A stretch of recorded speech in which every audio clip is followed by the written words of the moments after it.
Assalamualaikum warahmatullahi wabarakatuh. Bertemu kembali di mata kuliah analisis farmasi pertemuan yang ketujuh. Nah, pertemuan ini merupakan pertemuan terakhir ya sebelum UTS. Dan kemudian pertemuan terakhir ini kebetulan materinya tidak banyak karena menyelesaikan analisis kualitatif lanjutan dari materi-materi sebelumnya. Nah, yang akan dibahas di pertemuan yang ketujuh ialah uji fluoresensi dan uji nyala. Nah, begitupun di materi-materi sebelumnya. Nah, analisis kualitatif itu hanya berlaku untuk mengidentifikasi suatu senyawa atau suatu analit yang ada di dalam sampel. Nah, dari uji-uji sebelumnya diawali uji reaksi warna, kemudian reaksi endapan, kemudian ada uji indeks bias, ada juga uji rotasi optik, dan yang terakhir adalah uji fluoresensi dan uji nyala. Nah, apa sih yang dimaksud dengan uji fluoresensi? Nanti akan saya bahas ya. Nah, pembahasan materi yang akan disajikan di pertemuan terakhir kali ini ialah yang pertama, apa sih yang dimaksud dengan fluoresensi? Kemudian tujuannya apa? Nah, tujuannya apa? Misalkan jika Anda punya sampel, kemudian diuji tingkat atau fluoresensi dari sampel tersebut. Nah, kemudian faktor apa saja yang mempengaruhi fluoresensi suatu senyawa? Kemudian bagaimana pengujiannya? Nah, bagaimana pengujian fluoresensi tersebut? Nah, fluoresensi itu seperti apa? Misalkan di sini ada gambar nih, ada beberapa batuan. Ada memiliki warna tertentu. Nah, warna yang dihasilkan oleh batuan-batuan tersebut itu pada dasarnya sebenarnya tidak berwarna, tetapi setelah dikenai atau dipapar dengan menggunakan sinar ultraviolet, maka si batuan-batuan tersebut memancarkan warna-warna yang berbeda, dimulai dari warna kuning, merah, biru, dan lain sebagainya. Nah, kenapa batuan-batuan tersebut bisa menghasilkan warna-warna yang berbeda? Itu ditentukan berdasarkan kandungan yang ada di dalam batuan tersebut. Nah, kandungan-kandungan yang ada di dalam batuan tersebut nanti akan mempengaruhi sinar ultraviolet, sehingga sinar ultraviolet yang datang itu akan diabsorpsi oleh senyawa yang ada di dalam batuan, kemudian dipancarkan kembali dalam bentuk panjang gelombang yang berbeda.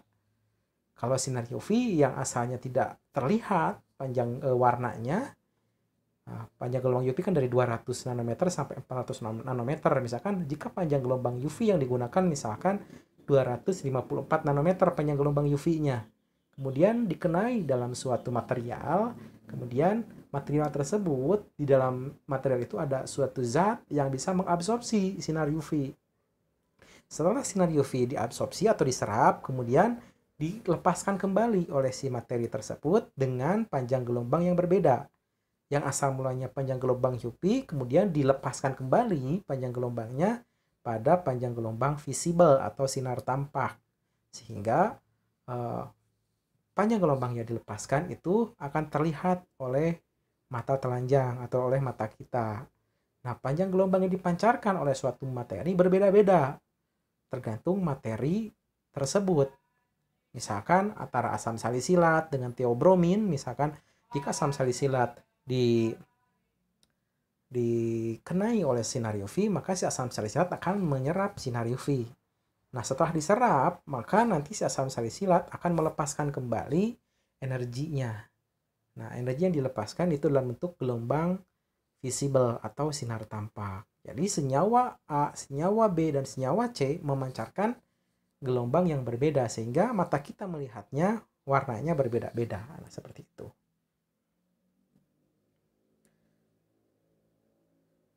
Nah, kemudian sinar yang dipancarkan atau yang dilepaskan dari materi setelah menyerap sinar ultraviolet itu dinamakan terfluoresensi atau memancarkan kembali. Nah, definisinya apa sih fluoresensi tersebut? Di mana fluoresensi merupakan terpancarnya sinar oleh suatu zat yang telah menyerap sinar atau radiasi elektromagnetik lain. Kalau tadi sinar yang diserap itu adalah sinar UV. Nah, biasanya untuk uji fluoresensi menggunakan sinar ultraviolet. Nah, materi tersebut atau zat menyerap sinar UV kemudian memancarkan kembali. Nah, itu dinamakan terfluoresensi atau fluoresensi. Nah, kemudian definisi lain fluoresensi ialah bentuk luminesensi atau bentuk pemancaran. Dalam beberapa hal, sinar yang dipancarkan memiliki gelombang yang berbeda. Jadi, setelah menyerap UV, kemudian zat tersebut melepaskan kembali gelombang. Nah, gelombang yang dilepaskan itu berbeda. Yang asalnya yang diserapnya UV, yang dilepaskan sinar gelombang visible atau sinar tampak. Nah, sehingga sinar tampak itu memiliki energi yang lebih rendah. Kenapa? Karena panjang gelombangnya di atas panjang gelombang UV, yaitu 400 sampai 800 nanometer. Nah, panjang gelombang tersebut itu bisa dilihat secara kasat mata. Nah, sehingga kita bisa melihat gelombang yang dilepaskannya itu berwarna-warna, berbeda warna antara zat yang satu dengan zat yang lain. Karena suatu zat bisa memancarkan panjang gelombang yang berbeda dengan zat lain, maka metode ini bisa dipergunakan untuk analisis kualitatif. Nah, tujuannya apa kita menguji fluoresensi? Nah, yang pertama untuk mengidentifikasi suatu senyawa, yaitu tujuannya yaitu untuk mengidentifikasi suatu senyawa secara kualitatif berdasarkan warna yang terlihat gitu. Jadi warna yang dipancarkan oleh suatu zat itu akan berbeda dengan zat yang lain. Karena berbeda-beda atau memiliki kekhasan masing-masing, maka bisa dipakai untuk analisis kualitatif. Nah, teorinya di sini, fluoresensi disebabkan oleh absorpsi, jadi penyerapan suatu radiasi atau suatu energi atau suatu panjang gelombang atau suatu sinar, dan kemudian setelah diserap diemisikan atau dipancarkan kembali sebagai energi dalam bentuk panjang gelombang yang lain atau sinar tampak. Nah, cahaya yang diemisikan hampir selalu mempunyai panjang gelombang lebih daripada panjang gelombang yang diserap. Jadi kalau UV 200 sampai 400 diserap, tapi diemisikan atau dipancarkan kembali itu di atas 400 sampai 800. Sehingga cahaya tersebut dapat terlihat secara kasat mata. Cara pengujiannya seperti apa? Yang mana sediaan sampel biasanya dalam bentuk serbuk, kemudian dilarutkan dalam pelarut tertentu. Diharapkan pelarutnya adalah aqueous, tapi kalau tidak larut dalam aqueous maka ditambahkan kosolven dulu. Misalkan saya mau uji kemurnian asam salisilat. Nah, kemudian ingin dilihat fluoresensinya atau emisi cahaya yang dihasilkannya itu seperti apa. Maka karena larutannya dalam etanol, maka ditambahkan kosolven etanol dulu baru dilarutkan dalam air. Kemudian setelah dilarutkan dalam air, baru ditembak atau dipapar dengan menggunakan sinar UV. Tujuannya biar apa? Biar zat sampel mengabsorpsi dulu sinar UV. Setelah diabsorpsi beberapa saat, dibiarkan, nanti si zat akan melepaskan kembali atau mengemisi kembali energi yang diserap dari UV, tapi gelombangnya lebih besar atau pada kisaran sinar tampak, sehingga nanti dapat diamati warna dari yang dipancarkan dari zat tersebut. Nah, kemudian caranya seperti apa setelah dilarutkan, kemudian disimpan di plat tetes, kemudian disinari di bawah sinar UV, diamati warna yang dihasilkan. Contoh misalkan di sini ada beberapa zat yang memiliki fluoresensi negatif. Maksudnya, jadi uji fluoresensi itu hanya bisa dilakukan atau hanya bisa dipergunakan untuk identifikasi beberapa senyawa saja. Kenapa? Karena tidak semua senyawa memiliki kemampuan mengabsorpsi dan mengemisikan kembali sinar yang diserap tersebut. Dinamakan absorpsi negatif. Jadi contohnya di sini ada antalgin dilarutkan dalam air, talak dalam air, sulfanilamid dalam alkohol, dan seterusnya. Itu setelah disinari dengan sinar UV itu tidak menghasilkan warna apapun. Kenapa? Karena tidak bisa menyerap dan mengemisikan kembali si zat tersebut. Jadi uji fluoresensi itu hanya berlaku untuk beberapa zat saja. Tapi kalau misalkan kebetulan Anda pesan theobromine, theobromine itu zat yang ada di dalam coklat misalkan. Senyawa theobrominnya Anda pesan dari distributor, kemudian distributor memberikan barang pesanannya. Nah, sebelum diambil pesanannya kan terus harus diuji dulu. Kenapa harus diuji dulu? Takutnya si distributornya curang. Makanya kita suudon, tapi untuk menjaga supaya misalkan kita tidak teledor dan akhirnya nanti kita tertipu. Apalagi kalau misalkan kita bekerja di dunia industri atau dunia pekerjaan, kita harus teliti. Kenapa? Nanti kalau tidak teliti akan merugikan perusahaan di mana tempat kita bekerja. Pengujian satu senyawa banyak. Misal, jika misalkan pada kondisi tertentu Anda tidak memiliki bahan untuk uji warna, tidak memiliki alat instrumen seperti HVLC, kromatografi gas, yang ada hanya lampu UV. Nah, kemudian Anda cari di referensi senyawa apa saja yang bisa melakukan absorpsi panjang gelombang UV dan mengemisikan kembali atau bisa memfluoresensikan. Kebetulan misalkan senyawanya bisa berfluoresensi dengan adanya sinar UV. Nah, maka metode ini bisa dipergunakan. Itu maksudnya. Jadi hanya untuk beberapa senyawa saja. Nah, karena ada beberapa senyawa yang memiliki sifat fluoresensi negatif atau tidak memancarkan cahaya setelah disinari dengan sinar UV. Nah, ini adalah contoh sinar UV. Nah, sinar UV biasanya tidak terbuka seperti ini. Kenapa? Karena takut mengenai mata atau mengenai kulit. Jika terpapar terus-menerus, maka akan mengalami mutasi gen nantinya. Tapi contoh lampu UV yang saya tampilkan ya seperti ini. Apakah di lab farmasi ada lampu UV? Ada. Biasanya lampu UV disimpan di lab kimia bahan alam.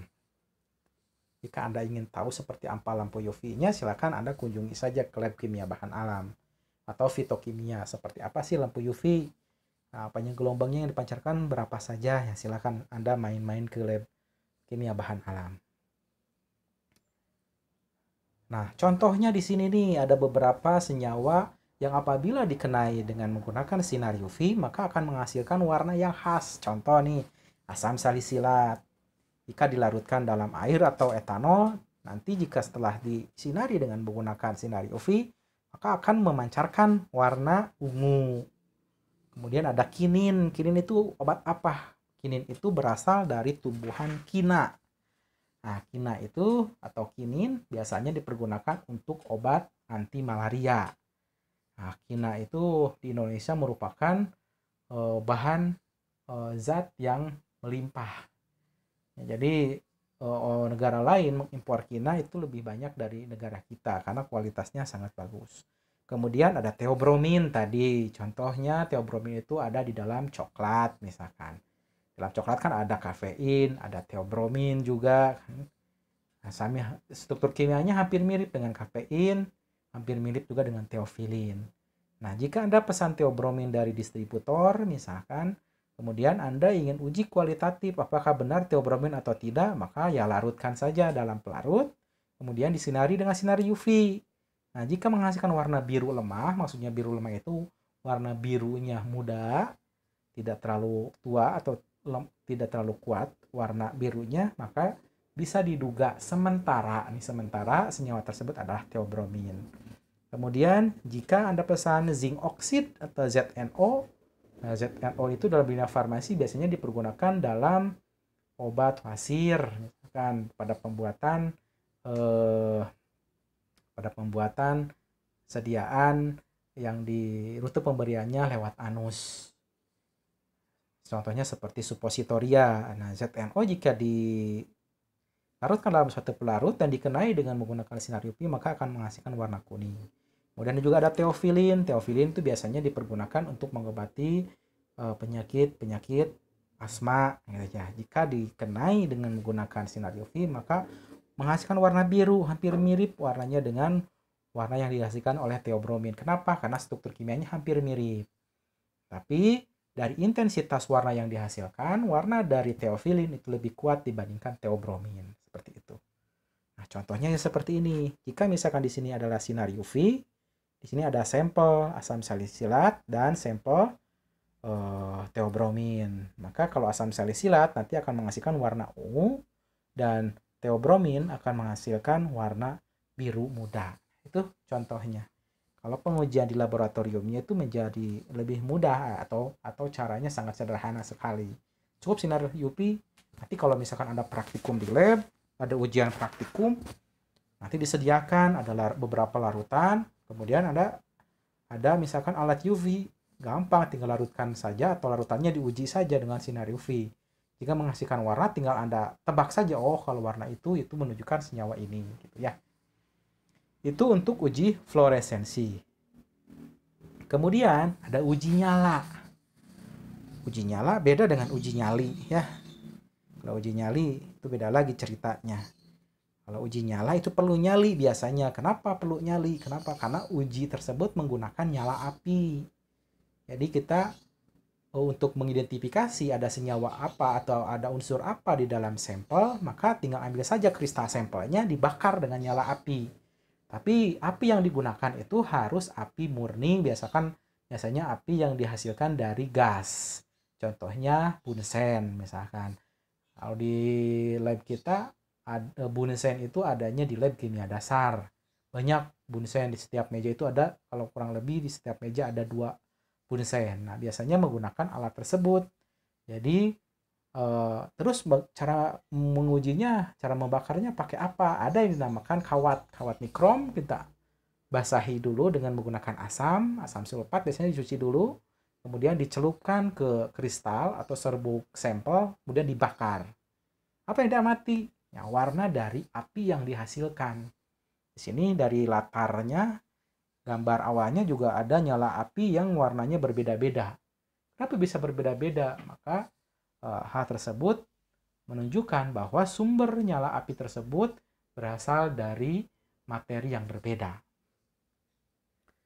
Nah, pembahasan materi yang akan disampaikan di uji nyala, yang pertama pengertian uji nyala itu apa. Nah, kemudian tujuan uji nyala itu untuk apa sih tujuannya, ngapain kita uji nyala. Kemudian faktor yang mempengaruhi uji nyala apa saja, dan bagaimana cara pengujian uji nyala. Nah, definisinya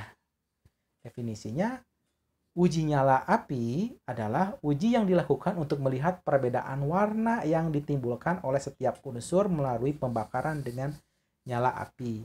Api yang dihasilkannya biasanya api bunsen atau api yang dihasilkan atau yang berasal dari gas. Nyala api yang dihasilkan dari gas.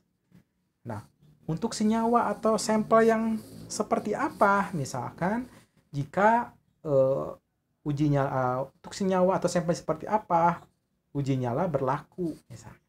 Nah, uji nyala biasanya berlaku untuk senyawa anorganik. Kategorinya biasanya untuk senyawa-senyawa golongan alkali biasanya. Contohnya seperti natrium, kalium. Nah, apakah misalkan natrium, kalium itu banyak digunakan dalam dunia farmasi? Oh, sering sekali. Contohnya misalkan natrium dalam NaCl untuk pembuatan larutan infus misalkan. Ada NaCl-nya, ada gugus Na-nya, ada unsur Na-nya di situ. Nah, Na tersebut jika misalkan Anda memberi produk atau memberi bahan baku NaCl, sebelum Anda terima uji dulu sampelnya dengan uji nyala, misalkan ambil NaCl-nya dengan kawat khusus, kemudian dibasahi dulu kawatnya dengan asam, dicelupkan ke kristal, dibakar. Nah, jika misalkan menghasilkan warna nyala api yang khas untuk natrium, maka Anda bisa menyimpulkan sementara bahwa sampel tersebut memang ada natriumnya dari NaCl.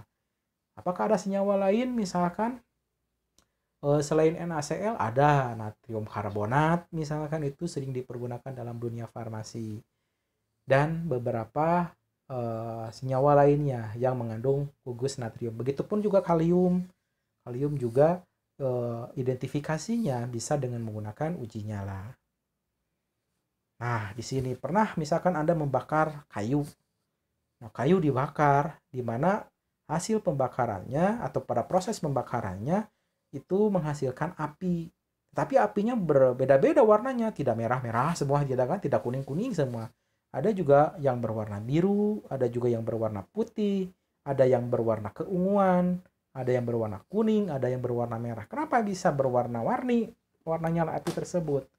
Nah, itu disesuaikan berdasarkan seberapa banyak senyawa anorganik yang terkandung di dalam batang kayu tersebut yang dibakar.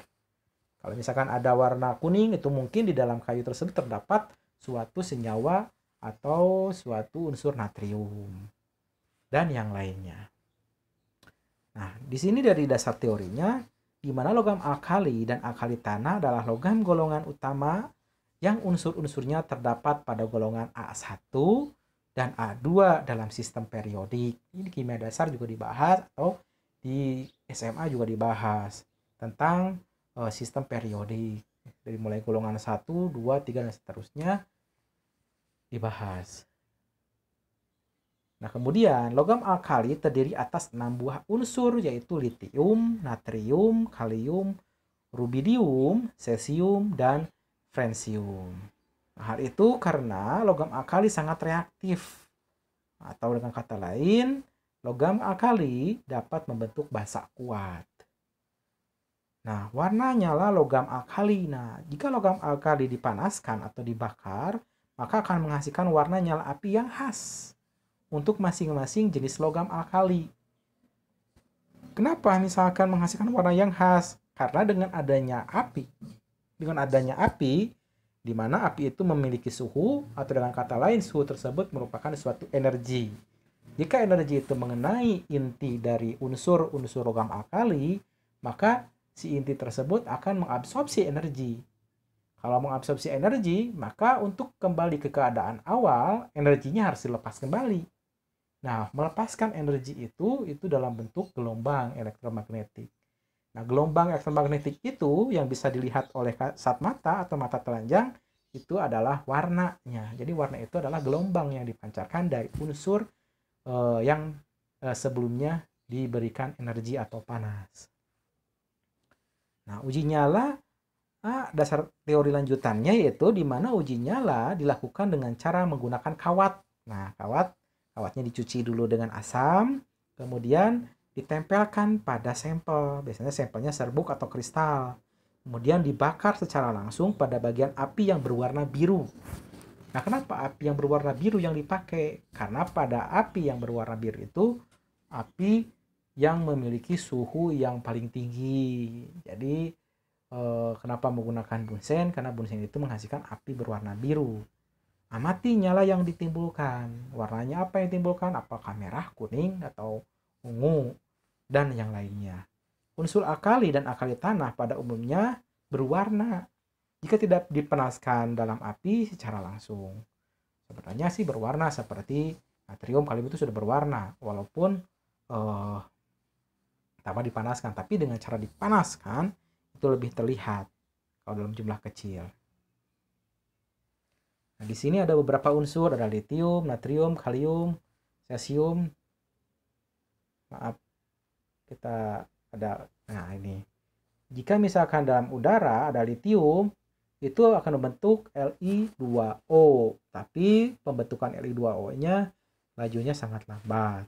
Tapi jika natrium akan menghasilkan Na2O atau Na2O2 berlangsung secara cepat. Kalium cepat membentuk K2O, begitupun untuk cesium. Jika dalam air, nah di sini ada panahnya, makin ke kanan, nah, maka reaksinya akan semakin cepat atau semakin hebat. Nah, kalau misalkan diuji nyala api, nah dia ada nyala api.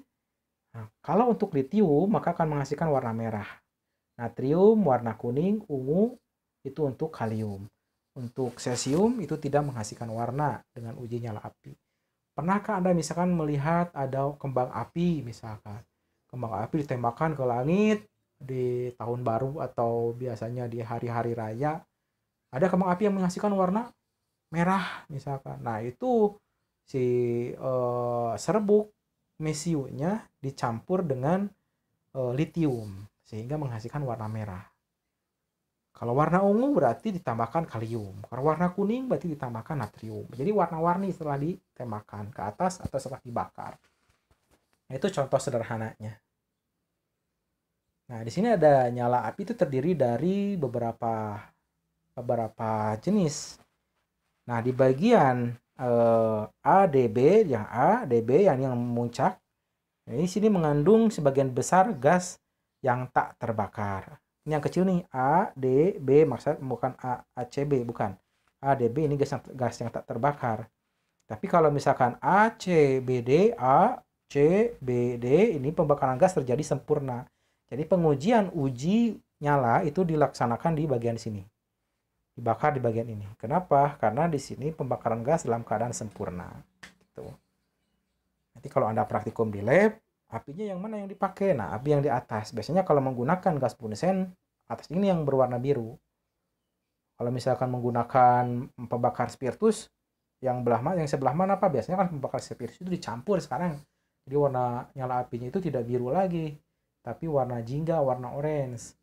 Jadi yang dipilih itu, pilih saja api yang masih berwarna biru, yang berwarna biru.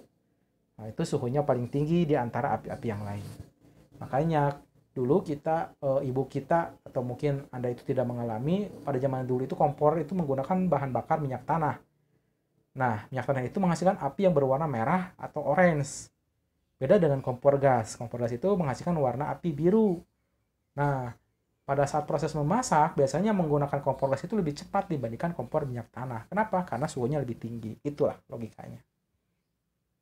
Nah, ini contohnya ada litium, kalium, rubium, cesium. Nah, di sini warna nyala apinya berbeda-beda. Ya, ini contoh uji nyala menggunakan pembakar bunsen. Nah, ini ada beberapa contohnya juga. Nah, tinggal menggunakan kawat. Kawatnya dibasahi dulu dengan asam, ditempelkan pada kristal, kemudian dibakar. Ini ada contoh warna-warna lampu dari gas mulia di sini. Ada helium, neon, argon, krom, dan xenon. Ada lampu warna-warni, misalkan kok bisa warna-warni? Kalau sekarang kan lampunya lampu LED ya. Kalau LED itu bukan berasal dari gas mulia. Kalau dulu itu lampu itu kan ada seperti lampu bohlam, di dalamnya ada gasnya. Nah, supaya lampunya berwarna merah, bukan lampunya dicat merah, bukan. Tapi warnanya memang benar-benar merah dari hasil arus listrik yang dirubah menjadi cahaya. Itu adanya gas. Adanya gas, misalkan ada gas helium, itu warnanya ungu muda, ada gas neon warnanya kuning. Nah, itu warna-warna dari lampu itu bisa berasal dari gas yang mana gas tersebut dimasukkan dan mengisi seluruh bagian dalam dari lampu. Nah, begitupun ada contoh di sini, ada beberapa contohnya ini bukan apa ya, lilin, kayak lilin. Kok warnanya bisa warna-warni? Nah, jadi dalam bahan pembuat lilin, pada saat proses pembuatan lilin ditambahkan beberapa unsur yang tadi untuk mendapatkan warna merah, yang tambahkan litium pada lilinnya sehingga menghasilkan warna merah, dan begitupun yang lainnya. Nah, untuk materi yang ketujuh sangat sedikit sekali ya teman-teman.